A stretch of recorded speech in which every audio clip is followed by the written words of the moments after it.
Hello students, आज हम BSc fourth semester में सेकेंड यूनिट के कुछ ऑब्जेक्टिव क्वेश्चन करेंगे। तो आइए देखते हैं क्वेश्चन।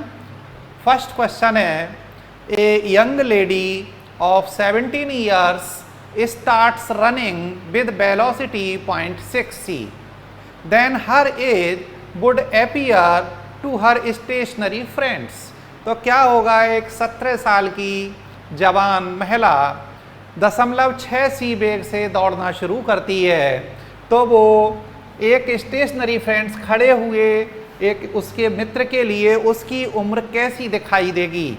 इंक्रीज दिखाई देगी, डिक्रीज दिखाई देगी, या सेम एज दिखाई देगी, या इनफाइनाइट दिखाई देगी? तो ये टाइम डायलेशन का क्वेश्चन है और उसके अनुसार ये डिक्रीज्ड दिखाई देगी। ऑप्शन बी इसका करेक्ट होगा।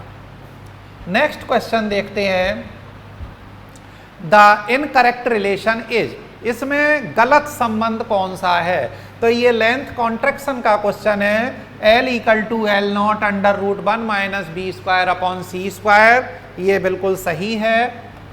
नेक्स्ट है T = T0 upon √1 - b² upon c², time dilation का है फार्मूला और ये फार्मूला भी सही है। थर्ड है M = M0 upon √1 - b² upon c², तो ये जो है मास वेलोसिटी के साथ कैसे चेंज होता है उसका ये करेक्ट फार्मूला है। और इन्होंने पूछा है इनकरेक्ट रिलेशन कौन सा है, तो इसका ऑप्शन डी जो है वो करेक्ट है। ये फार्मूला जो है वो रॉन्ग फार्मूला है, हमारा सही फार्मूला सी में दिया हुआ है। तो क्वेश्चन 2 का जो ऑप्शन है वो डी करेक्ट होगा।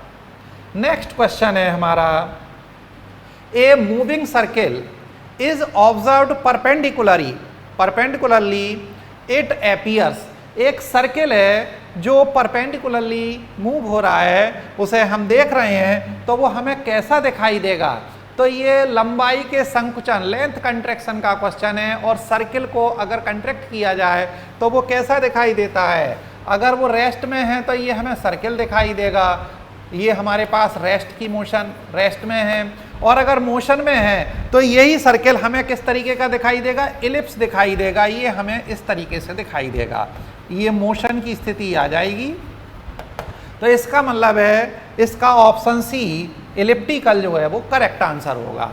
इसी तरीके से अगर कोई क्यूब होता, उसे हम देख रहे होते, तो वो क्यूबॉइड दिखाई देता। नेक्स्ट क्वेश्चन देखते हैं, relativistic momentum P and energy E of a particle are related as। तो ये फार्मूला होता है, हमने पढ़ाया है मोमेंटम और एनर्जी में रिलेटिविस्टिक फार्मूला होता है E² = P² c² plus m02 c⁴। ये हमने प्रूफ भी कराया था।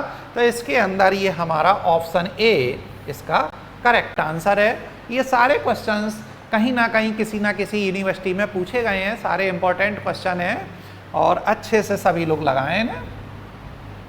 नेक्स्ट क्वेश्चन है, mass and energy of a particle are related as.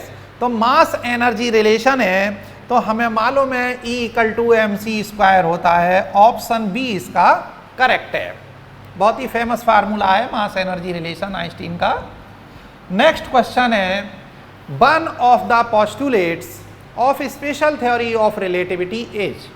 तो स्पेशल थ्योरी ऑफ रिलेटिविटी का इनमें से कौन सा एक पोस्टुलेट है? तो इसमें अगर हम देखें, speed of light is relative, ये नहीं है। Speed of light is same in all inertial frames, सभी इनर्शियल फ्रेम्स में स्पीड ऑफ लाइट समान रहती है। तो ये हमारा स्पेशल थ्योरी ऑफ रिलेटिविटी का पोस्टुलेट है। Time is relative, mass is relative. तो इसका मतलब क्वेश्चन 6 में ऑप्शन बी करेक्ट है। स्पेशल थ्योरी ऑफ रिलेटिविटी के 2 पोस्टुलेट हैं, उन दोनों को तैयार करना, उनमें एक पोस्टुलेट ही है हमारा। नेक्स्ट क्वेश्चन देखते हैं हम, the relativistic mass of a particle. Particle का रिलेटिविस्टिक मास क्या होता है? जैसे जैसे वेलोसिटी बढ़ती है मास भी इंक्रीज होता है। फार्मूला होता है M = m0 upon 1 minus B square upon C square. तो जैसे जैसे वेलोसिटी बढ़ती जाती है मास भी इसका बढ़ता जाता है। ऑप्शन ए जो है इसका करेक्ट है। नेक्स्ट क्वेश्चन देखते हैं। The kinetic energy of a particle moving at relativistic velocity is. तो ये हमने मास एनर्जी रिलेशन में ही पढ़ाया है। Rest energy plus kinetic energy equal to total energy आती है। तो वहां से अगर हम काइनेटिक एनर्जी निकालें तो काइनेटिक एनर्जी होती है total energy minus rest energy, यानी ऑप्शन सी इसका करेक्ट होगा।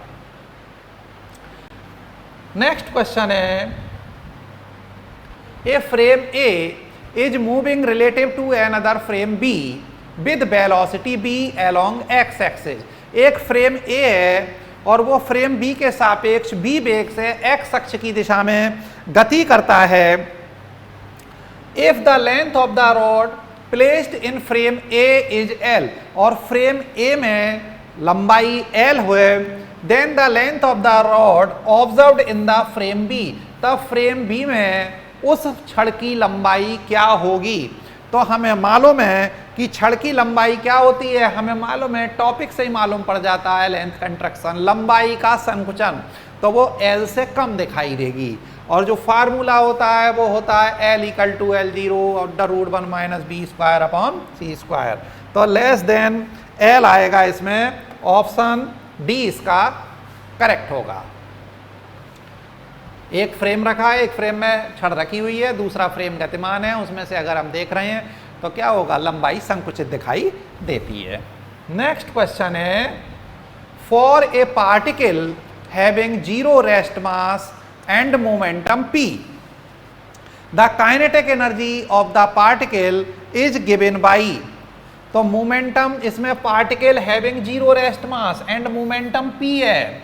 देन काइनेटिक एनर्जी, तो इसकी काइनेटिक एनर्जी कितनी दिखाई देगी, तो ये काइनेटिक एनर्जी मोमेंटम की टर्म में हमें दिखाई देती है P इंटू सी, क्योंकि रेस्ट मास जीरो काय का होता है, फोटोन का होता है। तो यहाँ फोटोन गतिमान है और फोटोन का रेस्ट मास जीरो होता है, लेकिन वो सी वेग से गति करता है। तो P इक्वल टू हमारे P इंटू सी हो जाएगा, ये हमारे पास हो जाएगी इसकी काइनेटिक एनर्जी। बहुत इंपॉर्टेंट क्वेश्चन है ये भी। Next question, the general transformation of space and time in relativity were given by. ये किसने दी थी, transformation of space and time. तो हमने दो ही ट्रांसफॉर्मेशन पढ़े हैं, एक तो गैलीलियन का पढ़ा है, एक लॉरेंज ट्रांसफॉर्मेशन पढ़ा है। और जब रिलेटिविटी शब्द आ जाता है तब बात लॉरेंज की आती है। तो यहाँ पर ये लॉरेंज जो है इसका करेक्ट आंसर होगा। नेक्स्ट क्वेश्चन देखते हैं, a proton has a charge Q when at rest. एक प्रोटॉन है, जब वो रेस्ट में है तो उसका चार्ज क्यू है। When it acquires a velocity c/2 its charge becomes. तो इसका चार्ज कितना हो जाएगा। तो हमने कहीं भी ये नहीं पढ़ा है कि अगर वेलोसिटी चेंज करें तो उसका चार्ज चेंज होता है, इसका मतलब चार्ज चेंज नहीं होगा, इसका चार्ज अब भी क्यू बना रहेगा। ऑप्शन ए जो है इसका करेक्ट है। नेक्स्ट क्वेश्चन देखते हैं, a beam of light moves along right with speed c। एक लाइट है वो c स्पीड से गति कर रही है। If earth also moves along right with speed b, ये लाइट चल रही है c स्पीड से और अर्थ भी इसी डायरेक्शन में चल रही है b स्पीड से। Then the speed of beam of light relative to earth is. तो जब हम देखते हैं दोनों सेम डायरेक्शन में चल रही हैं तो हमें वैसे कैसा प्रतीत होगा, रिलेटिव वेलोसिटी c-b दिखाई देगी। लेकिन जब प्रकाश की चाल है, प्रकाश की चाल में हम कोई सी भी चाल जोड़ दें तो ना तो c+b होता है ना c-b होता है। प्रकाश की चाल में हम कोई भी चाल जोड़ दें तब भी प्रकाश की चाल प्राप्त होती है, कुछ भी घटा दें तब भी प्रकाश की चाल प्राप्त होती है। इसलिए इसका करेक्ट आंसर ए आएगा। प्रकाश की चाल में कुछ भी जोड़ने या घटाने पर हमें प्रकाश की चाल ही प्राप्त होती है। तो ऑप्शन सी आएगा इसमें करेक्ट है। नेक्स्ट क्वेश्चन है, the rest mass of photon is, photon का रेस्ट मास 0 होता है, इसे याद रखेंगे। नेक्स्ट क्वेश्चन है, to a stationary observer the moving clock appears to, एक हमारे पास स्टेशनरी ऑब्जर्वर है, उसे मूविंग क्लॉक कैसी दिखाई देगी? तो हमें पता है, हमने कुछ पढ़ा है टाइम डायलेशन, समय क्या, गति क्या होती है, वेग क्या करता है, समय को कम कर देता है, टाइम को डायलेट कर देता है, तो वो घड़ी हमें सुस्त दिखाई देती है, दैट इज रन स्लो। इसका ऑप्शन जो है बी सही होगा। नेक्स्ट क्वेश्चन अगर हम देखें, the rest mass of an electron is m0, मास दिया है m0 रेस्ट मास है, when it moves with speed 0.6 c, अगर इसकी स्पीड 0.6 c कर दी जाए, इट मास इज, तो m इक्वल टू कितना हो जाएगा? तो हम यहाँ लगाएंगे m equal to m naught upon under root 1 minus b square upon c square, और हमें m पता करना है, तो m0 upon under root 1 minus v की वैल्यू लगाएंगे 0.6 c अपॉन c का होल स्क्वायर, तो m0 upon under root c से c कैंसिल हो जाएगा, 1 माइनस 0.36 कितना बचेगा? m0 अपॉन अंडर रूट 0.36 घटा देंगे 0.64 बचेगा, यानी m0 अपॉन 0.8 आ जाएगा, और यानी कि ये हो गया 10 m0 बटे 8, यानी 5/4 m0, ये इसका जो है काइनेटिक मास आएगा, 5/4 m0 आएगा।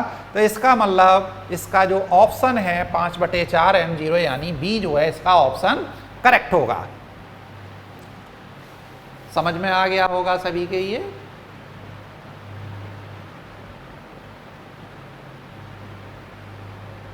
इस तरीके से ऐसे हल सॉल्व कर देंगे, ऐसे ऑब्जेक्टिव क्वेश्चंस आ जाते हैं, आसान क्वेश्चन है।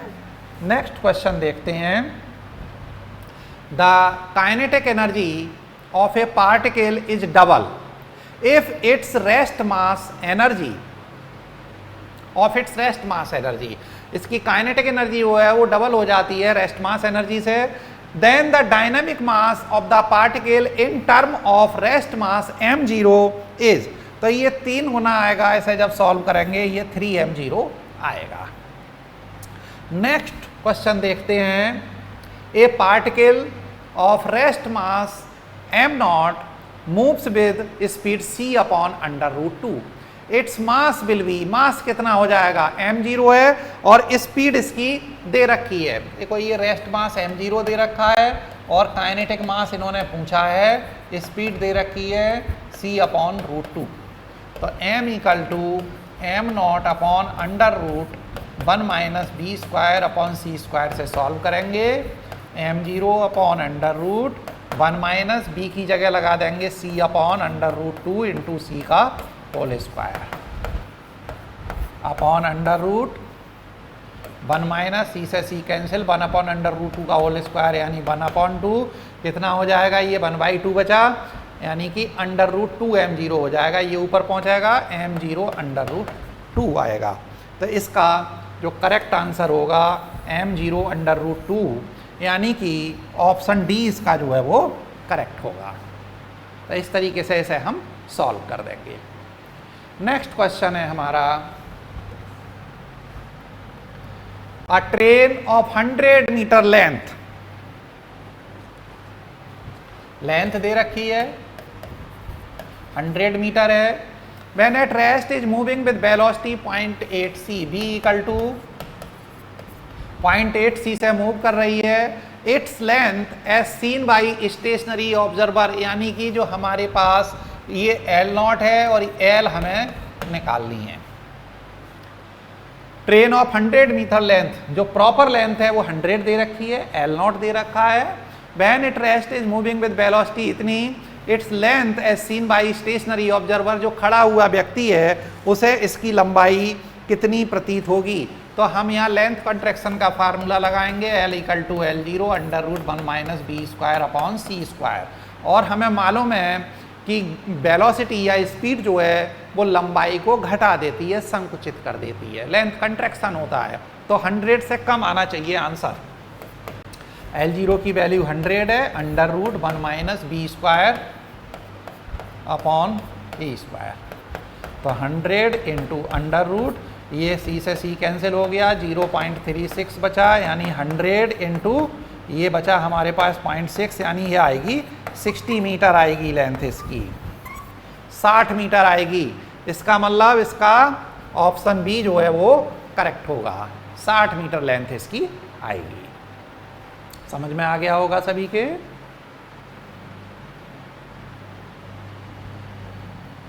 नेक्स्ट क्वेश्चन देखते हैं, question number 20। If total energy of a body is E, body की टोटल एनर्जी जो है वो ई है, it is equivalent to an inertial mass, कितने इनर्शियल मास के बराबर होगी? तो फार्मूला पढ़ा है हमने, E equal to M C square, M equal to E upon C square. तो ई अपॉन सी स्क्वायर जहां होगा वही आंसर करेक्ट होगा, यानी ऑप्शन सी इसका करेक्ट होगा। नेक्स्ट क्वेश्चन देखते हैं भाई। In the laboratory the life time of a particle moving with velocity 2.8 10 to the power 8 meter per second. तो लैब में हम जो है life time of a particle moving with velocity इतनी है, इज फाउंड टू बी इतने second, if proper its proper life time is.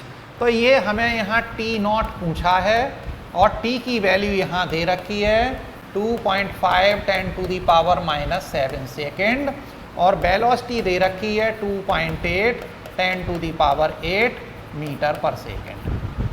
तो हमें मालूम है इसका फार्मूला हम लगाएंगे, डेल्टा या T0 इक्वल टू होता है T under root 1 minus B square upon C square. ये फार्मूला है हमारे पास, इसमें वैल्यू लगा देंगे।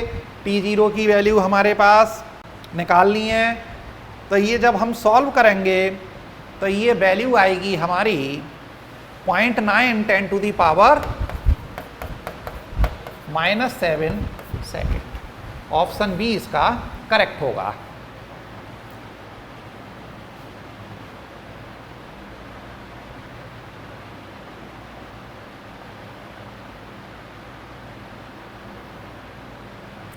कैलकुलेशन इससे सब लोग कर लेंगे अपने आप। बी की वैल्यू लगाएंगे, सी की वैल्यू हमें मालूम ही है 3 into 10 to the power 8 meter per second. उससे हम सॉल्व करेंगे इस क्वेश्चन को, तब आएगा इसका आंसर। थोड़ी सी कैलकुलेशन है वो करेंगे सभी लोग। नेक्स्ट क्वेश्चन है, two particles are moving in opposite directions each with of speed 0.9 C. दोनों पार्टिकल्स 0.9 सी की स्पीड से चल रहे हैं। ये u भी है और हमारे पास ये v भी हो जाएगा।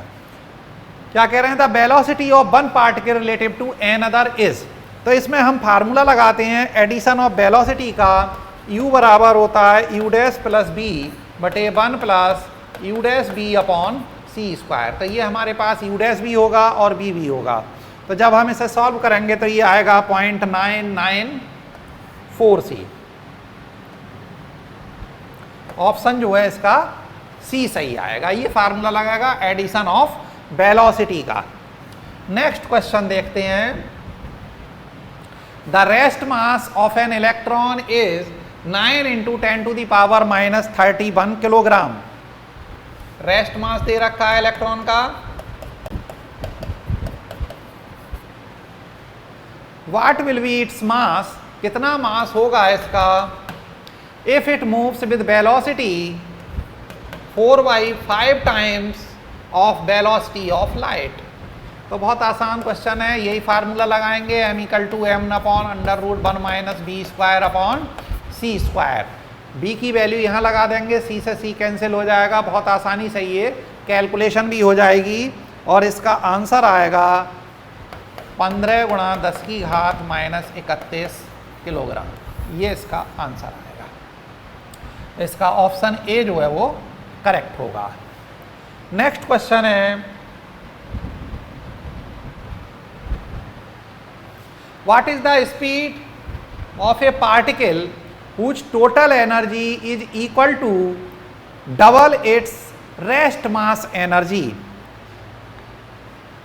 तो ये कह रहे हैं टोटल एनर्जी जो है वो इसकी रेस्ट मास एनर्जी से डबल हो जाती है, क्योंकि रेस्ट मास एनर्जी होती है m0c² और टोटल एनर्जी इसकी डबल कर दी जाती है, तो E = 2m0c², और E = होता है mc² 2m0c², c² से c² कैंसिल हो गया, m = आ गया 2m0। m की वैल्यू जब 2m0 आ जाएगी तो m = m0/√1 - b² फार्मूला लगाएंगे और इसे सॉल्व करेंगे तो b आएगा हमारे पास 0.866 c।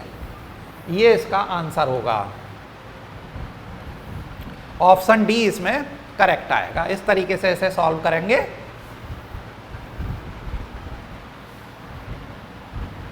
नेक्स्ट है हमारे पास मिन्कॉस्की स्पेस एज। ये मिन्कॉस्की स्पेस जो है ये 4 डायमेंशनल होता है, ये बात हम ध्यान रखेंगे। मिन्कॉस्की स्पेस जो है वो 4 डायमेंशनल स्पेस होता है। तो ये हमने सेकेंड यूनिट के क्वेश्चंस लिए हैं। उम्मीद है सभी के लिए अच्छे लगे होंगे। अगर सभी के पसंद आई हो वीडियो तो सब लोग सब्सक्राइब करें, लाइक करें, शेयर करें, और अगर ये अच्छा लग रहा हो तो हमारा ऐप है केसी कोचिंग ऐप, उसे डाउनलोड भी प्ले स्टोर पे जा कर के कर सकते हैं, जिस पर कि सारे कोर्सेज अवेलेबल होंगे।